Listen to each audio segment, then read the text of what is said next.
High বন্ধুরা, mooring cooking হাউসে স্বাগত। আশা করি ভালোই আছে। তো টক ঝাল মিষ্টি আমড়ার চাটনি কিভাবে বানিয়েছি, খুব সহজেই বানিয়েছি। চলুন বন্ধুরা, আপনাদের সঙ্গে শেয়ার করছি। তো এইখানে আছে 1.5 কিলো আমড়া। তো আমড়াগুলোকে ভালো করে ছিলে নেব, ছিলে ধুয়ে পরিষ্কার করে নেব। তো আমড়াটা আমি ছিলে নিচ্ছি, আপনারা দেখতে থাকুন। তো আমড়াগুলো আমি ছিলে নিয়েছি, আর আমড়াগুলো একটু পাকা পাকা সাইজের। আর এই আমড়ার চাটনি খুব সুন্দর লাগে। তো চলেন বন্ধুরা, গ্যাসটা অন করে দেই। খেতেও দারুণ। তো এখানে আমি গ্যাসটা অন করে দিলাম আর বসিয়ে দিচ্ছি কড়াই। কড়াই গরম হয়ে গেছে, দিয়ে দিচ্ছি 1/2 কাপ মতো তেল। তো সর্ষের তেল নিয়েছি আমি এখানে। তো 1/2 কাপ মতো তেল দিয়ে দিলাম, আর এখানে দিয়ে দিচ্ছি 5 ফোড়ন।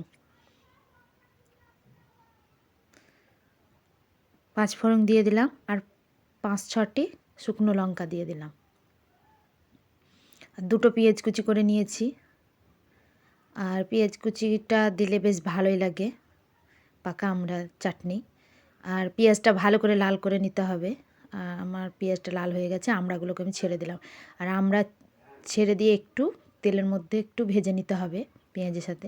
তো এখানে 1/2 চা চামচ লঙ্কা গুঁড়ো দিলাম, আর 1 চামচ লবণ দিলাম। আর এখানে আছে একটু জিরের গুঁড়ো দিয়ে ভালো করে কষিয়ে 1 বাটি মতো জল দিয়ে দিলাম। এবার আমি ফুটতে দেব। তো 10 মিনিট ফুটতে দিয়েছি। তারপর আমি এখানে 200 গ্রাম গুড় নিয়েছি, আর অল্প একটু চিনি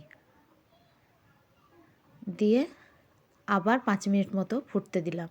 তো দেখেন বন্ধুরা, কি সুন্দর কালার চলে এসছে, আর খুব সহজেই হয়ে গেল না?